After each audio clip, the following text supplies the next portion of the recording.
Pegou? Agora vamos, né? Agora não para mais. Ó, existem vários tipos de células em relação a núcleos. Eu tenho células mononucleadas, que só apresentam um núcleo, o próprio nome já está dizendo. Como, por exemplo, os leucócitos. Eu tenho células binucleadas, que tem 2 núcleos. Eu tenho células multinucleadas, no caso das células musculares. E eu tenho as células anucleadas, que são as hemácias. Uma característica importante também para você lembrar sobre as hemácias, gente, pelo fato de elas não apresentarem núcleo, é o seguinte: se elas não apresentam núcleo, elas não podem ser utilizadas de forma nenhuma como amostragem de material genético, justamente porque não tem núcleo e também não vai ter material genético, tá? Muitos exercícios perguntam para você sobre um provável exame de DNA e mostra em que tipo de célula que deveria ter sido coletado esse material. E se nas alternativas lá tiver hemácias, tiver eritrócitos, então ó, nem marca isso, porque por favor, essas células aí, elas não apresentam núcleo, automaticamente também não apresentarão material genético. Agora o que a gente vai fazer? A gente vai começar a destrinchar cada uma daquelas partes do núcleo que nós vimos no vídeo anterior, tá? Primeiro a carioteca, formado por 2 membranas, uma voltada para o lado externo da célula, que seria a visão do citoplasma. Então começa a pensar desse jeito. Se eu estou falando de membrana externa da carioteca, então a membrana externa da carioteca ela vai estar voltada para uma face citoplasmática. E a membrana interna, que vai estar voltada para a face nuclear, certo?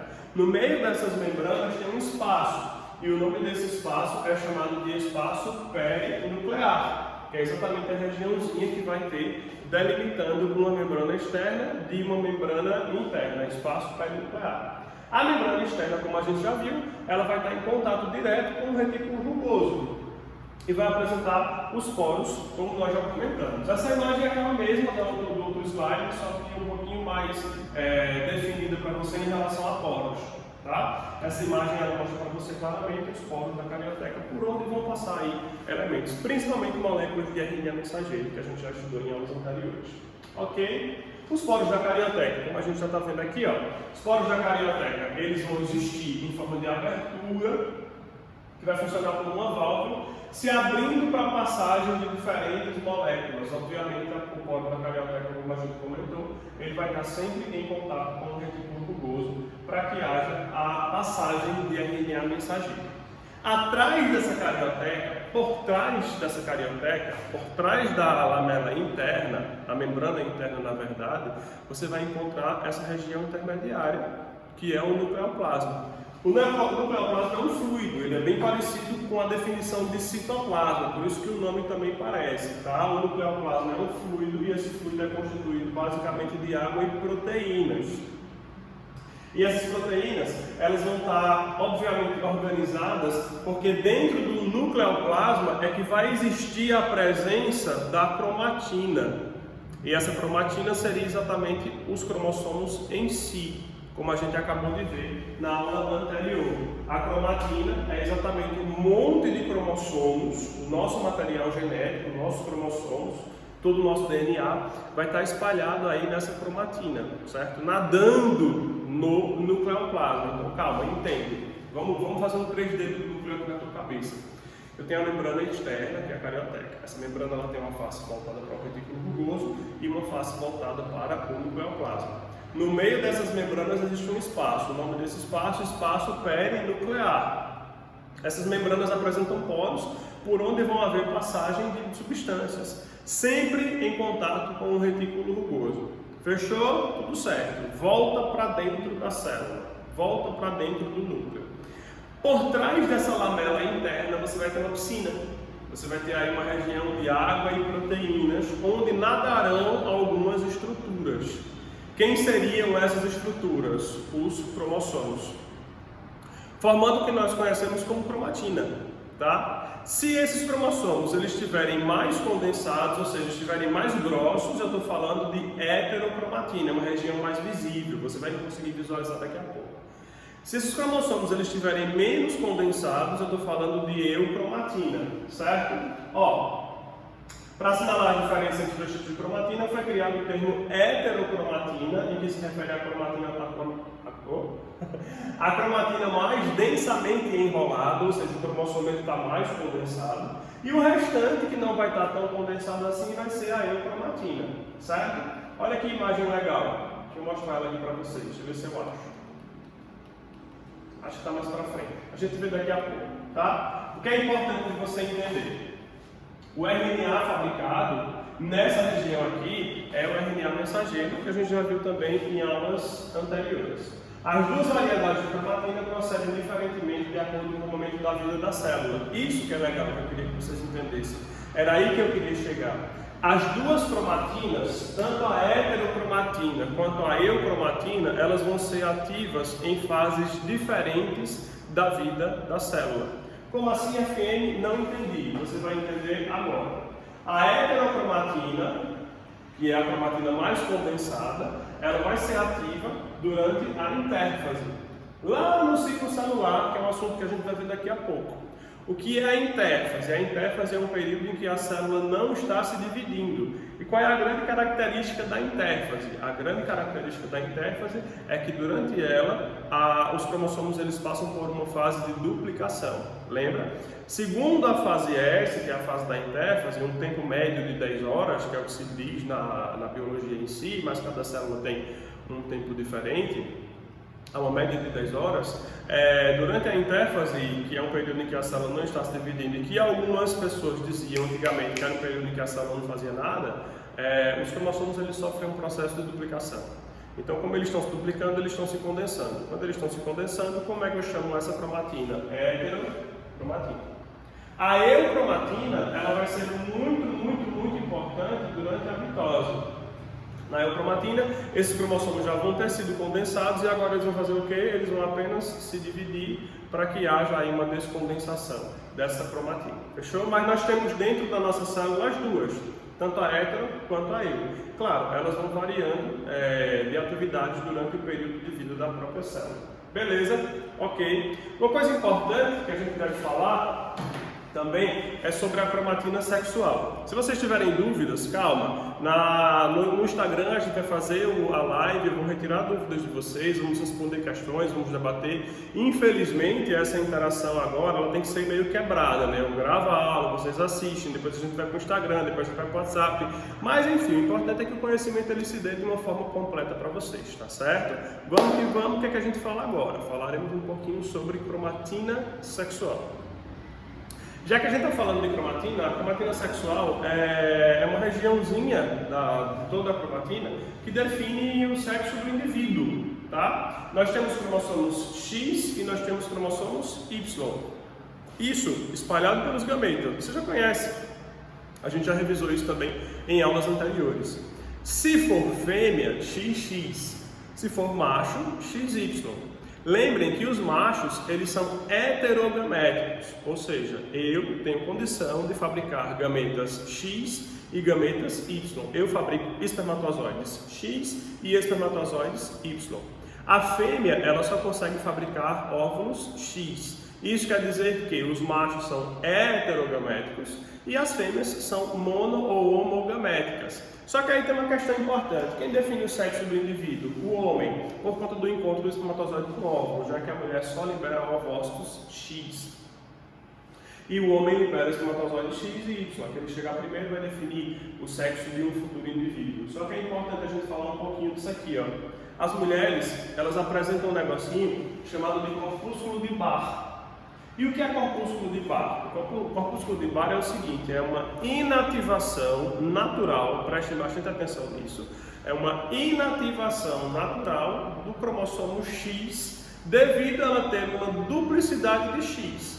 Vê, eu sou XY, a minha esposa é XX. Nós temos as mesmas características relacionadas a cromossomo X. Então isso quer dizer que para mamíferos, principalmente para a espécie humana, um cromossomo X basta. Você está entendendo? Um cromossomo X basta.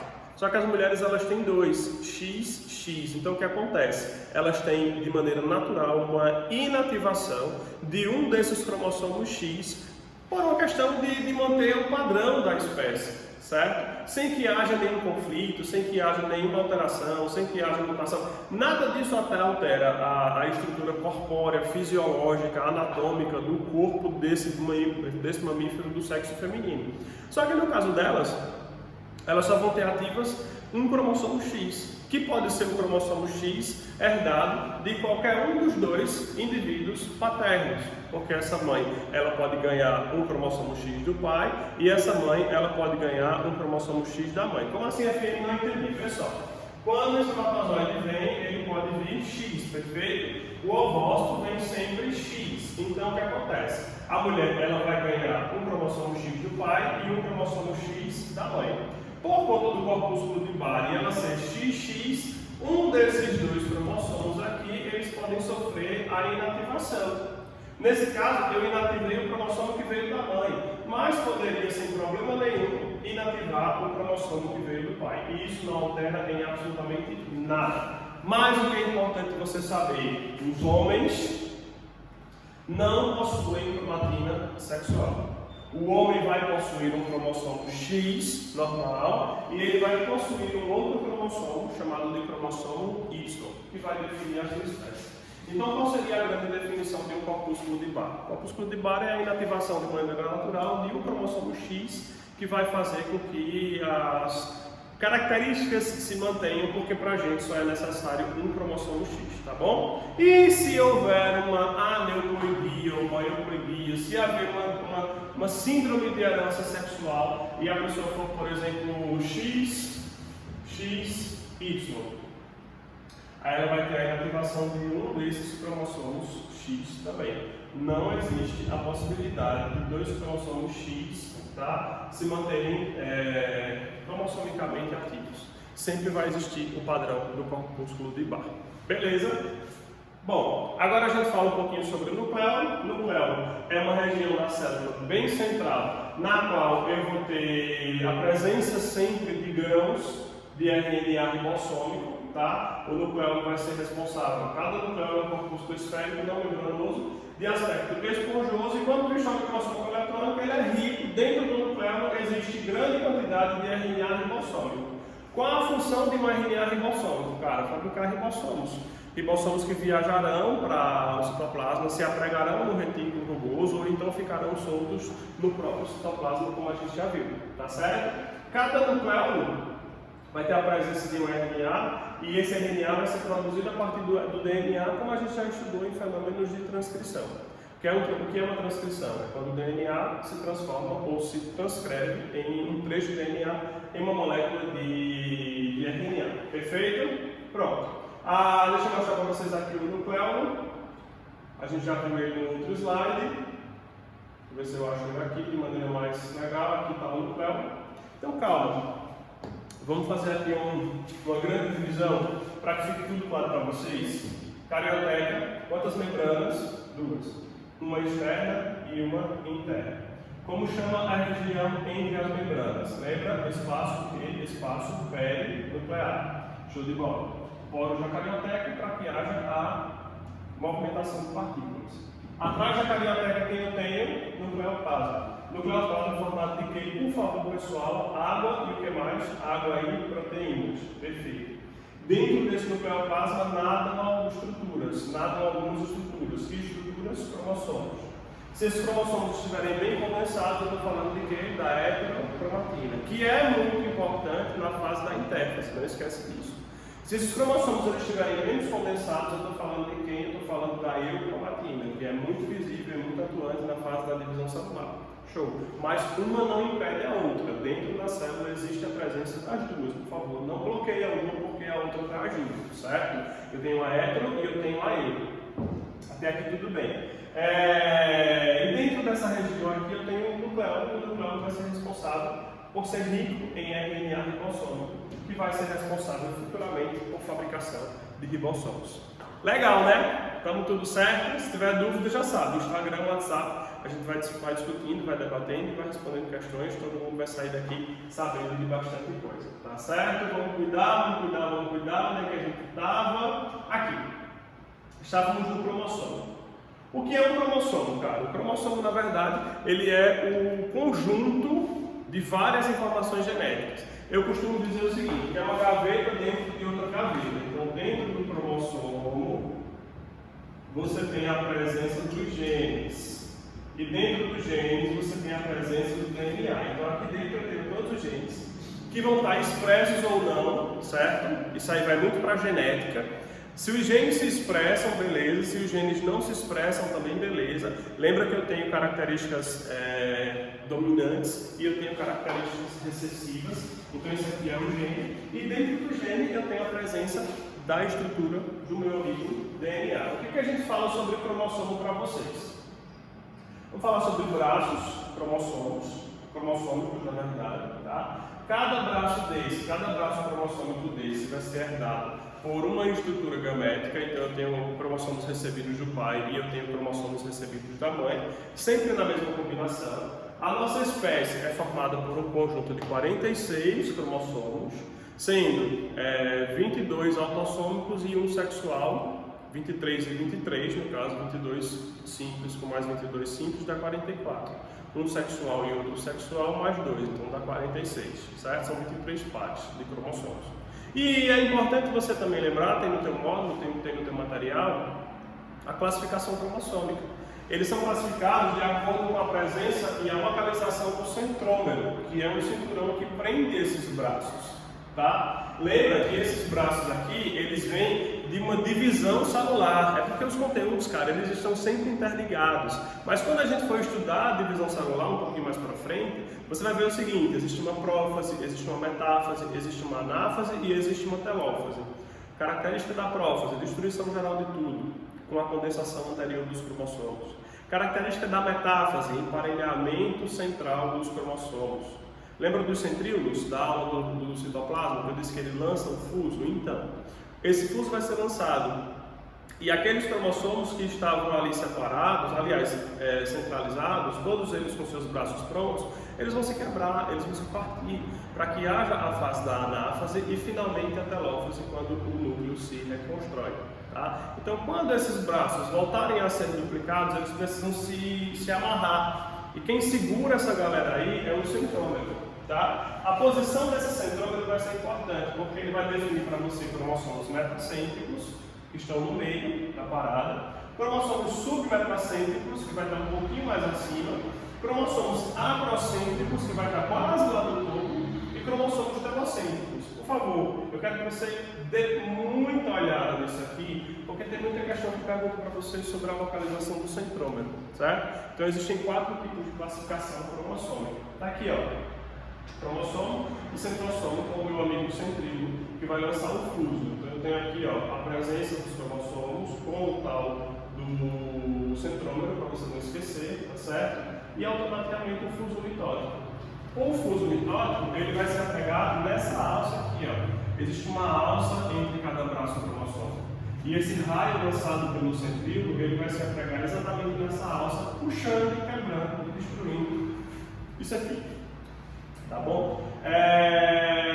Deixa eu ver mais se tem coisa importante para a gente falar. Bem, existe um negocinho que a gente comentou em aulas anteriores, que são os telômeros. Isso é só uma dica, uma atualização para você.